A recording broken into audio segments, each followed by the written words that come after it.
Surprise! Surprise sama kalaigi. Line open deh.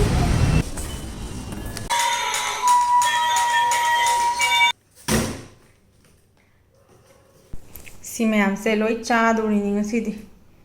Si degi ne magi mamai lot kare.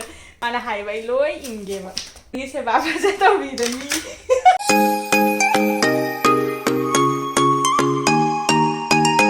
Hello everyone. Ngasi sa igi birthday ne ba. Ado henjana ka sum celebrate tawdre.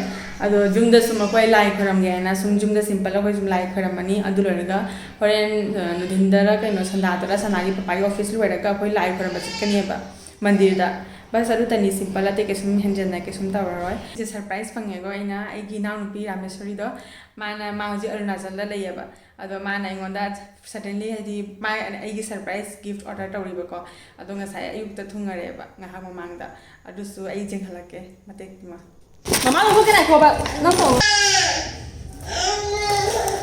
naiko Mama tau ge naiko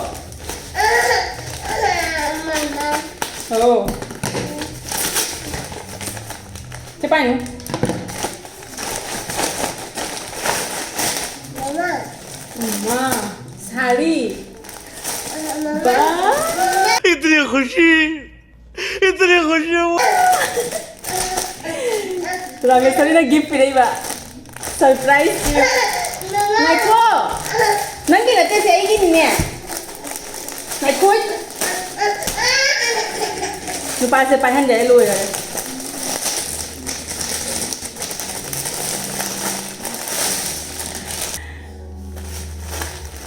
कथा दे मुझे हाइरक लगती ने surprise पिराई बा रामेश्वरी ना ये नाइको से ना तो उन्हों iPhone तो उन्हें ना होता Tao yung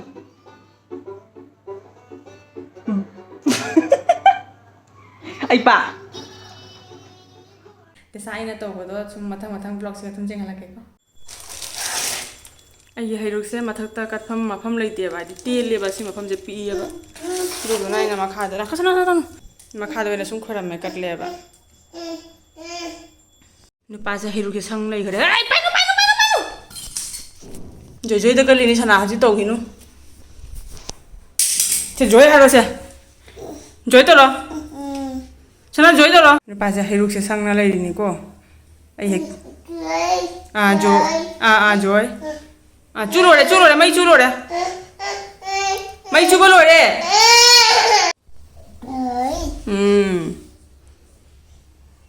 Surprise sama ka lai ai gi. Si cake sina akhoi mamcho macha nu pana order tawri ne ba zomato dagi aigi birthday ki damakta hoji fridge ta thamga ge hore nga halera ga hangtokke haubi do haubi ra ne nam pura ba se la haubi cha masila mase lai gi se puthoro ga la e ba cha dagi pasi tan pa mi duna angau ba ga tan ga bijarani hoje ngau ba lore hore santa sa koi lai khoram doni na hoji tum simple cha re ba mama da oi re ba तो सुम ना cake से थारा बनी ना कोई cake के तो इन्हें बतो मोइना पुरक पता खतंग स्वाई से कोई नोम बड़ा तो इरा के ना खतंग कंटाउ खरे बा माना दिसे तो हैप्पी बर्थडे चिचे यानी इरे इन्हें बा चिचे की CH तमंगाई हो रे बा तो इसो इधम खंग दिखांग है बा माना चिचे ही हलाई नहीं आना चोन से पाम चिचे नते थक चोन अखबार पुथो ये केक से चिलाओ हाँ चिलाओ माने तो करी नो चिलाओ ने Happy birthday.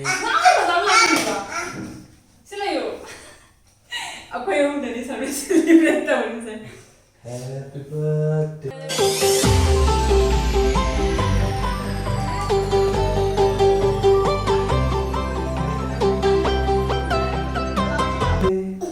Mama Ilo dia apa? Angan ni malu dah Mama Ilo sali. Oh, saya Mama cake ke ko. Sesa. Kapan saya itu?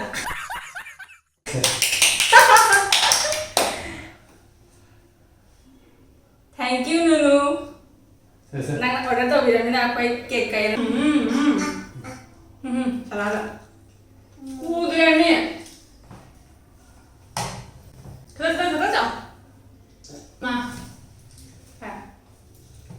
How ye cake? How ye ka? Hawi. Sinami pun mati. Aku mamcu macam nu pasi nanya, ingonda short video message sama pire ya ba. Aduh do mana di hap kanu hai jam kan, aina nusi na sum hap challe. Happy birthday che. Nang nang on the aina on the ping the oat kibata nungai da. Aku ujik sandagi like kuramugi na thoke tawriba. Manang ta Lakshmi Narayan ki mandir laiba do mandir manung dari chang papi tabari na ai udi uhalo pading amaroi do koi sanagi papa ga ai ga angang ga koi homa huji chakke tawriba hairuk su khara puge tawriba hairuk se rang da sumaina oina pure khara lapi ba gi pukham da thali da sajaina puga khotpa se mawong chadreba aduna ina sumaina sum rang da oina pure ka moi tu bisalam doni haja koi na katpa khotpa gi dumaina kudung chaba leiteba aduna rang se moi te bisalamani ade moi na dum ka chadori ne ba mandir jawre hoje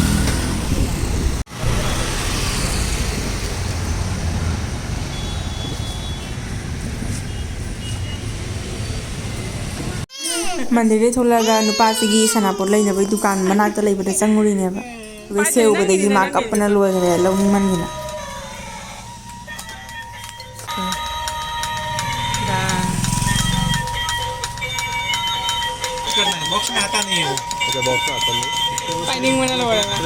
dukan dagi thogle dugai sanai papana ngonda kai daram chalo sena puiba aidi khangde hangni ma haidokte last Reliance Trends ki siga store da pusali ba mana aidi hujiko khangam deba confused chure kari no purei se aina mana se kai purei se surprise ne ba aidi iPhone leiba gi purei ni do ai harau man gi na expression se aidi expression pinning e but mi mangda pi badi jada ba dumaina oire ba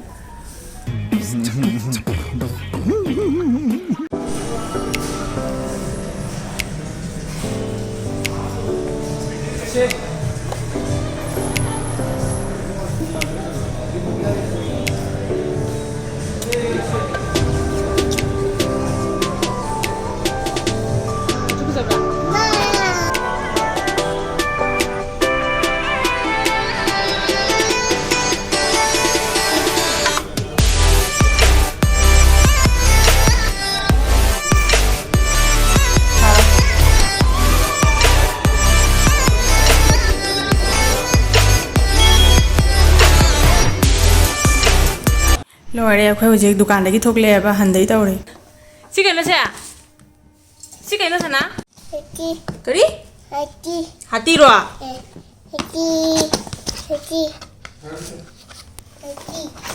hati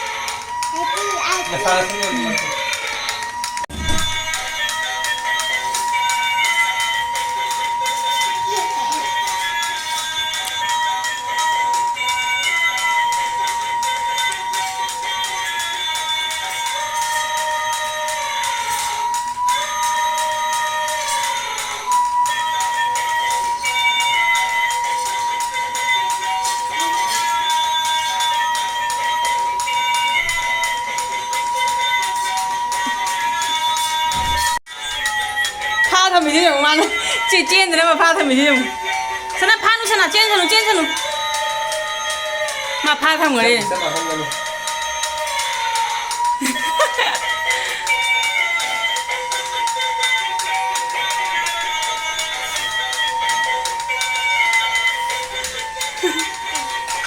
ai surprise ai birthday surprise jige unboxing tawrage ba Nah, kok? Ayah sih kayak napis ya. Besaran nang Nah, kok?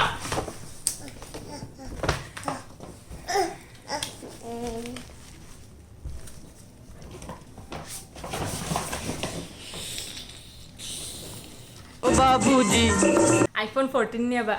Ai ambo khang dia ba ngasai kai dum cha siana sum chalu ba ko adenli Reliance ki ne digital store da pusal le ba adu lorga iPhone ki mamang da le pure ba du ga ki select tawre ya hang do jang halak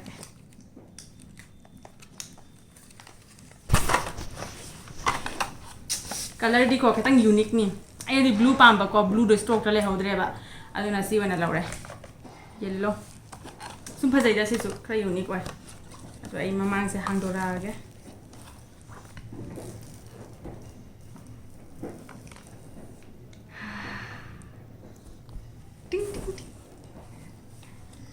ꯐꯖꯔꯕ ꯖꯦꯡ ꯑꯁꯤꯅ ꯑꯩ ꯍꯥꯟꯅꯩꯗꯨ ꯑꯩꯗꯤ ꯈꯤꯇꯪ ꯄꯤꯛꯇꯛ ꯇꯧꯏꯀꯣ but ꯑꯥꯏꯐꯣꯟꯅꯤꯅ ꯑꯩ ꯃꯊꯪꯗꯩ block ꯀꯥꯞꯄꯗ ꯁꯤꯒꯩ ꯑꯣꯏꯅ ꯀꯥꯞꯄꯛꯑꯅꯦꯕ ꯀꯔꯝꯕꯅ ꯐꯖꯩ ꯌꯦꯡꯁꯤ ꯑꯩꯗꯤ ꯌꯥꯝ ꯍꯔꯥꯎꯔꯤ ꯊꯥꯖꯗꯅ ꯑꯥꯏꯐꯣꯟ ꯐꯪꯉꯦ ꯑꯗꯣ ꯑꯩ ꯉꯁꯤꯗꯒꯤꯅꯦ ꯃꯥꯒꯤ ꯃꯃꯥꯏ ꯂꯣꯠꯀꯔꯦ ꯃꯥꯏ ꯃꯃꯥꯏꯗꯤ ꯎꯍꯜꯂꯔꯣꯏꯒꯦꯕꯀꯣ ꯃꯥꯅ ꯍꯥꯏꯕ ꯑꯩ ꯂꯣꯏ ꯏꯟꯒꯦꯕ ꯇꯥꯕ꯭ꯔꯥ ꯂꯣꯏ ꯏꯜꯂꯅꯤ ꯑꯗꯨꯗꯒꯤ ꯅꯪꯒꯤ ꯁꯦꯕꯥ ꯐꯖ ꯇꯧꯕꯤꯗꯅꯤ कैसा लगा मेरा मजाक ꯀꯔꯤ ꯃꯥꯜꯂꯤ ꯌꯦꯡꯉꯨ ꯃꯤꯁꯇ꯭ꯔꯤ ꯕꯣꯛꯁꯅꯤ ꯑꯩꯈꯣꯏꯒꯤ ꯗꯤꯅꯔ ꯂꯥꯛꯑꯦ ꯍꯧꯖꯤꯛ ꯑꯩꯈꯣꯏ ꯑꯟꯕꯣꯛꯁꯤꯡ ꯇꯧꯔꯒꯦ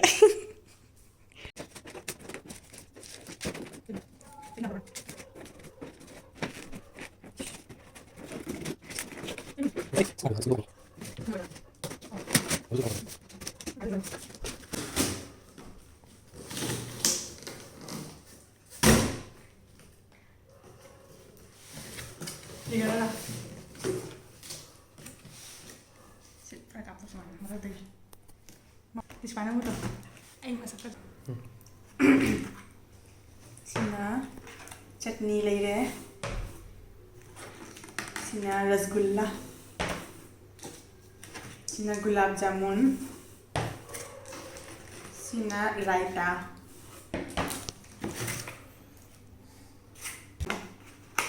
oh salad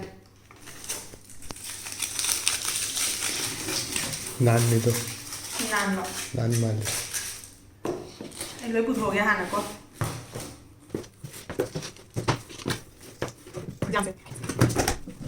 rồi em đang khali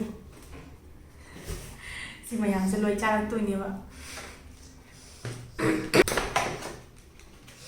xin chicken barbecue chicken mà lấy có mà nó một xíu nữa rồi em phải đi ăn mà đi xem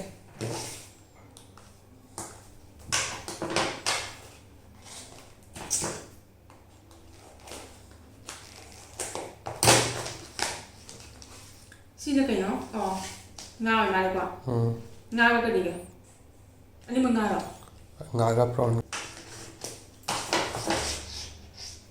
biryani biryani chicken biryani này là bạn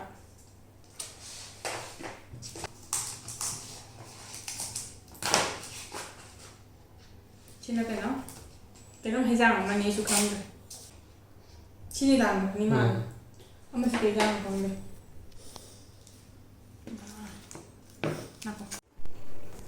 ꯁꯤ ꯃꯌꯥꯝꯁꯦ ꯂꯣꯏ ꯆꯥꯗꯣꯔꯤꯅꯤ ꯉꯁꯤꯗꯤ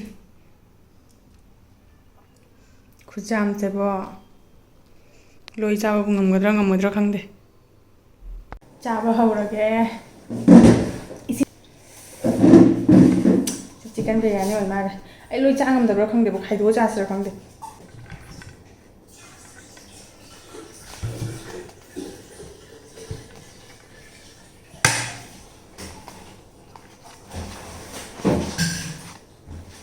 Dal.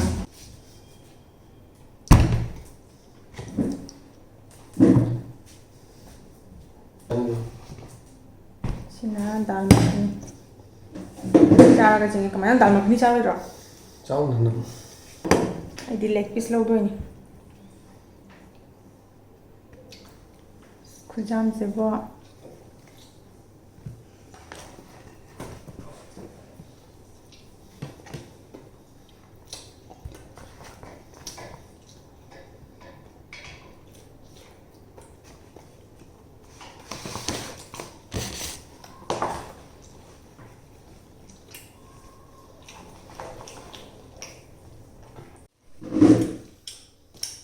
ꯁꯦ ꯑꯩꯒꯤ plate ꯂꯩꯔꯦ ꯆꯥꯕ ꯍꯧꯔꯒꯦ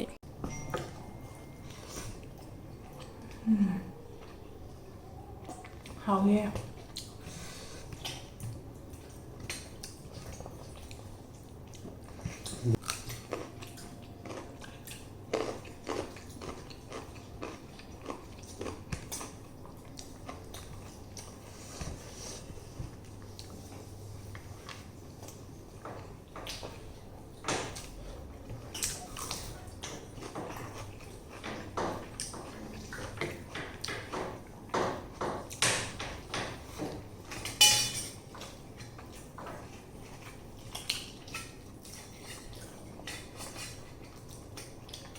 ये भी मकुत मत लगाना इसमें।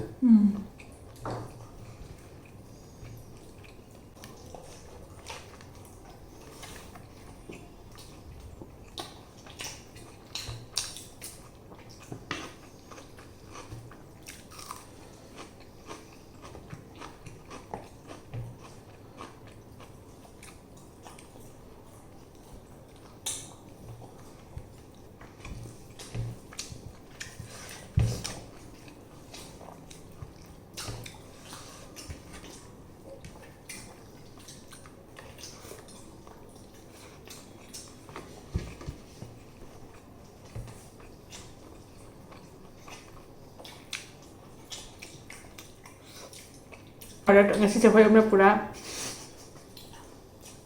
ngasi ge je khoi na pura buffet na order ta wine ba kari kanu tin abis tira abis ta gine ba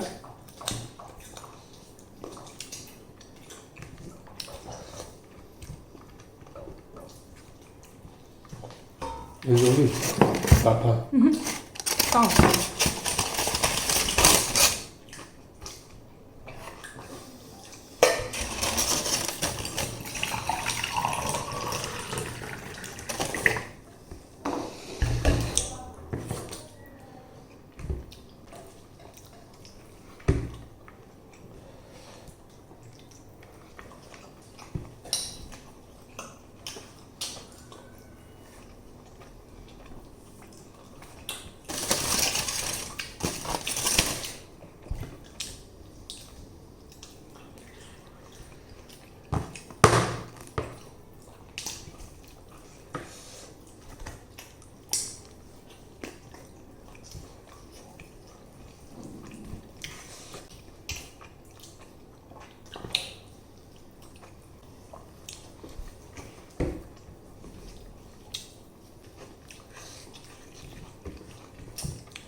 anh khoai đi pam bạ barbecue grill chicken set anh khoai đi hết là pam bụng